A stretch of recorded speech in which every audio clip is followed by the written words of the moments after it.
Bienvenue sur les cours de Jean-Phi pour un corrigé du concours Avenir 2023, sujet A. Alors attention, c'est un corrigé qui est fait à partir d'un énoncé qui n'est pas l'original. Vous cliquez sur Internet et il y a un problème pour deux ou trois questions. Dès la question 2 d'ailleurs. Question 1, on a ce plan à vecteur normal est obtenu à partir des coefficients en x, y, z, donc c'est 1, 2, 3, réponse B. Pour cette deuxième, là, ça nous fait qu'on a ça. Et donc, le vecteur directeur, il est donné par ces coordonnées-là. Je ne trouve pas de réponse. Il y en a une au signe près. Alors, donc, j'imagine qu'il y a une erreur dans l'énoncé. Question 3. Eh bien, vecteur AB va nous donner les coordonnées en x, y, z du plan, puisqu'il est orthogonal au plan. Le milieu de AB est sur le plan, donc on a ça. Et donc ça nous fait k égale moins 5, on trouve ça. Réponse A. Question 4. AB, AC, BC, on calcule les longueurs et on voit que AC égale BC mais n'est pas égal à AB. Donc le triangle ABC est isocèle, réponse D. Ici on a ça, un petit dessin qui nous aide à comprendre. Alors ça, c'est du cours, je l'ai refait mais on n'est pas obligé. AB scalaire AC est égal à B scalaire AH plus HC, la relation de Chasles, je développe, et comme AB HC est égal à 0, il ne reste plus que AB AH, et si je remplace AH par lambda AB, puisque H est sur la droite AB, ça va me faire lambda AB carré. D'accord? Donc j'ai plus qu'à calculer, donc le vecteur AB, le vecteur AC. Donc le produit scalaire, ça fait moins 4, moins 14, moins 18, est égal à lambda AB carré, 4 et 1, 5 et 4, 9. Donc lambda égale moins 2, donc AH égale moins 2 AB. Alors AH, c'est quoi? C'est, si j'appelle x, y, z les coordonnées de H, ça fait x moins 1, y moins 2, z moins 3, qui est égal à moins 2 fois AB. Alors moins 2 AB, c'est quand je double les coordonnées du vecteur AB, donc ça fait moins 4, moins 2 et moins 4. Voilà, c'est ça. Donc ça fait x égale 1 moins 4, c'est-à-dire moins 3, y égale 2 moins 2, c'est-à-dire 0, et z égale 3 moins 4, c'est-à-dire moins 1. Réponse D. Alors ici, Mn est parallèle à EH, Mn il est vertical, EH aussi, donc ils sont coplanaires. Réponse C. Question 7, A, B, C et DH. Alors j'ai pris donc A, B, C, c'est ce plan-là, et DH, ils sont séquents en D. Réponse B. FG est égal à BC. Alors FG est égal à BC, ouais. Et donc AB va être orthogonal. Et non. Et AB. Alors AB est orthogonal à BC. Donc si je prends les vecteurs AB et FG, c'est-à-dire AB et BC, ce sont deux vecteurs orthogonaux, donc ils ne sont pas collinéaires, donc ils vont diriger un plan qui est le plan ABC, qui est pareil que le plan BCD. Donc la réponse c'est A. Enfin, AX égale 2CJ plus DH plus FG. Je remarque que 2CJ c'est DJ et que DJ c'est HK. Donc ça je peux le remplacer par HK. Et puis je remarque que 2CJ égale J et FG c'est AD. FG c'est AD. Donc je vais faire HK plus DH plus AD. Et je remets ça dans l'ordre, ça fait AD plus DH plus HK, ça fait AK. AX égale AK, donc X égale K. Réponse C. Question 10, on a ça. Bon, je vous laisse vérifier. Hein. Donc IE c'est 1 tiers FE. Plus EC, et CJ, je regarde le dessin pour aller plus vite, ça se démontrerait, hein. C'est 1 tiers CJ. Donc je mets les 1 tiers en facteur, ça va être facteur de CG plus FE, mais FE, c'est pareil que CD. D'accord? Et CD plus CG, ça fait CH. Donc 1 tiers CH plus OC. Donc c'est h égale 3ij moins 3ec. Fg, c'est pareil que EH. Et EH c'est EC plus CH égale EC plus ça, égale 3ij moins 2EC. Donc Fg appartient au plan vectoriel engendré par ij et EC, réponse C. Alors j'ai ça, ce qui me permet d'avoir ce repère orthonormé dans lequel AH c'est X à B. BH est égal à BA plus AH, mais AH c'est AD plus AE. Donc ça fait BA, c'est-à-dire moins AH sur X, plus AE, plus AD. Donc comme coordonnées dans ce repère-là, c'est 1 moins 1 sur X, 1. AG, c'est AE plus EF plus FG. Donc c'est AE plus EF, c'est AB. D'accord? Et je suis perdu. C'est, oui, AB. Plus FG.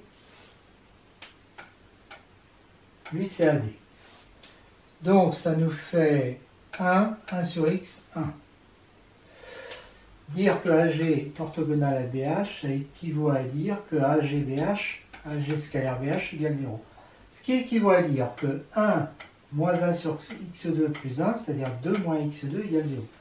x2 est égal à 1,5.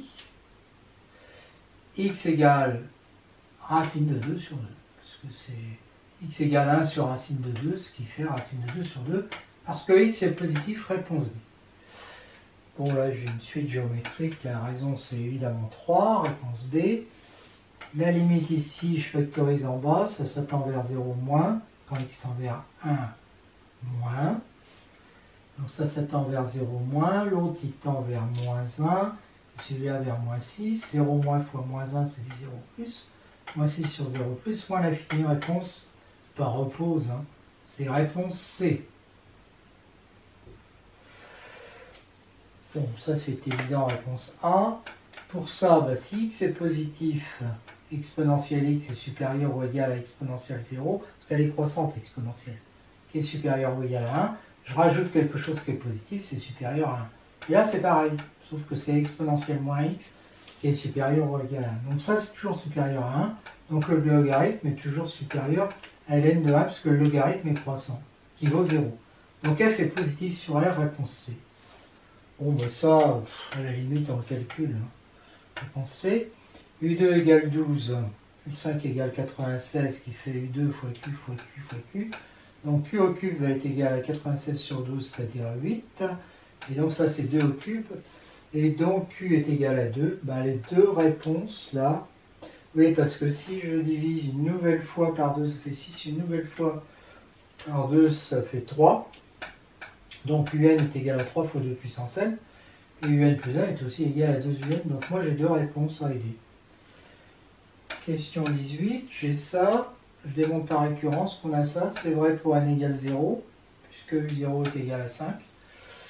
Et si je suppose que j'ai ça, eh bien à ce moment-là, quand je vais calculer UN plus 1, qui est égal à moins 1,5, la multiplication par moins 1,5 va renverser, hein.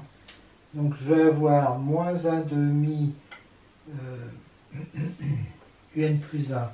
Je vais avoir moins 1 quart plus 3, qui va être supérieur ou égal à UN plus 1, qui va être supérieur ou égal à moins 1,5 de 5, c'est-à-dire moins 5,5 plus 3. Et donc ça me fait quelque chose. Ça me fait que 6 moins 5, ça fait 1,5, est inférieur ou égal à n plus 1, est inférieur ou égal à 11 quarts, qui lui est plus petit que 5. Donc ça reste vrai à l'ordre n plus 1. D'accord? Donc c'est héréditaire, d'après le théorème de récurrence, c'est toujours vrai. Donc on a toujours ça, et c'est la réponse B. Question 19. 3 puissance x est positif, 2 aussi, donc comme la fonction logarithme est croissante, Ça, c'est équivalent à dire que le logarithme de ça, c'est-à-dire x ln de 3 est inférieur à ln de 2. On divise par ln de 3 qui est positif. Ça nous fait x inférieur à ln de 2 sur ln de 3. Et donc, c'est cet intervalle-là, réponse A. Question 20, ln de 5x sur ln de 3 est égal à ln de 2. Donc, ça équivaut à ln de 5x égale 2 ln de 3, qui fait ln de 3 au carré, c'est-à-dire 9. Donc ln de 5x égale à ln de 9, 5x égale 9, x égale 9 cinquième, réponse C. Alors ici, si m est égal à 3, d'abord on vérifie que la fonction est constante, donc ça ne va pas convenir. Donc on prend m différent de 3. Qu'est-ce qui va se passer quand x tend vers moins m? Ça va faire du 0 ici, et là ça fera quelque chose qui n'est pas 0. La limite va être plus ou moins l'infini, d'accord? Donc en fait c'est une valeur interdite ici dans le tableau. Donc si on veut que la fonction soit croissante sur moins l'infini, moins 6, il faut absolument que moins 6 soit inférieur ou égal à moins m. Donc m va être supérieur ou va être inférieur ou égal à 6. Voilà. Alors f', bon, on peut vérifier que c'est bien croissant si on veut, sûrement d'ailleurs. On dérive, donc ça fait x plus m moins x moins 3, donc ça fait du signe de m moins 3. Donc on veut que la fonction soit croissante, donc m-3 va être positif. Supérieur ou égal à 3 d'ailleurs, on pourrait dire. Mais sauf que on ne veut pas ça. On ne veut pas que ça soit constant.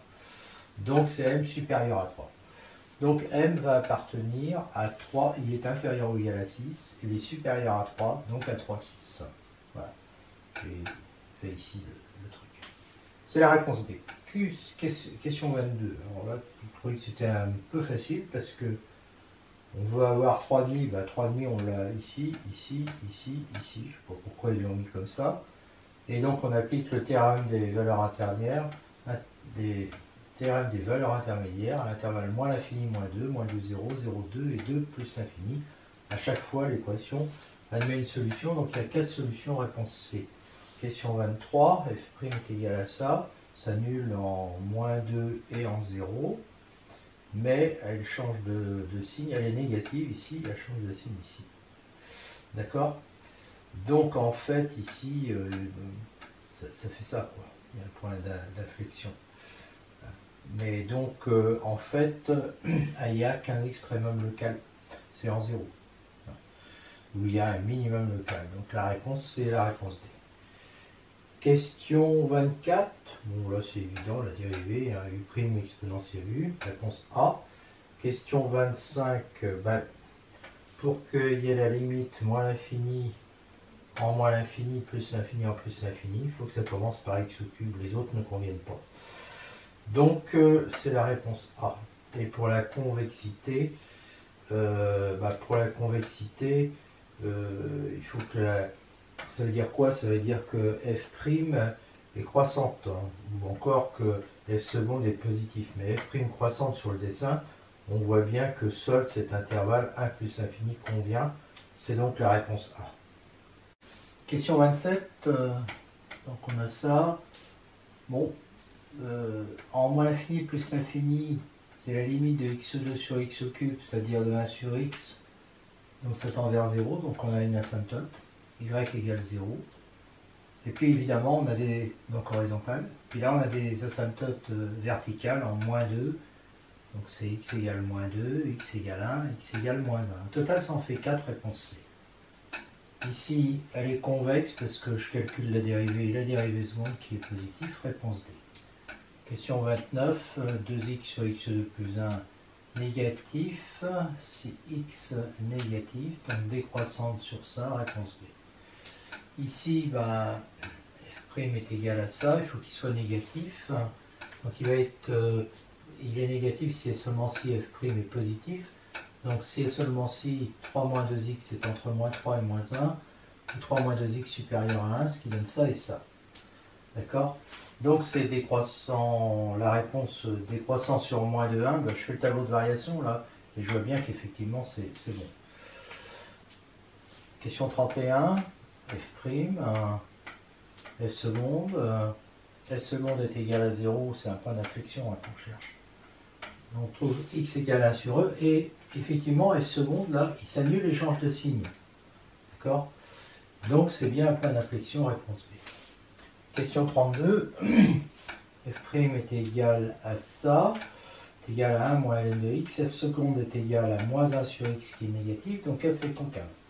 Donc la courbe est sous la tangente, réponse A. Question 34, il faut que x2 fx soit solution de ça. Alors d'après le dessin, mais j'ai pas compris, parce que le dessin on ne sait même pas si c'est 5, si c'est 16, enfin bref, on croit apercevoir ça. Et puis là, il faut que x soit nul. Et puis là, de toute façon, les situations sont impossibles parce que f est positif dans ces points-là. Donc je ne sais pas quoi en penser en fait. Pour moi, il n'y a aucune réponse, mais c'est pas clair, quoi. Il fallait fournir un dessin clair. Donc je réponds pas. Q34. F de 0 est égal à 6. F' de 0 est égal à 3 quarts moins 1, c'est-à-dire moins 1 quart. Donc la tangente, c'est moins 1 quart de x en étant 0, plus 6. Donc c'est la réponse A. Question 35, on prend celle-là, c'est-à-dire la réponse D, et parce qu'on voit bien que quand on va dériver vers 2x plus 2 qui va être simplifié par 2, ça fera x plus 1 multiplié par 5, 5x plus 5 sur x2 plus x plus 1. Donc c'est bien la réponse D. Question 36, f de x qui est égal à ça. Alors je fais apparaître la dérivée du bas, donc j'enlève 3, et comme ça j'ai u' sur u, donc ça s'intègre comme ça, et puis là ça s'intègre comme étant plus 3 sur x plus 1.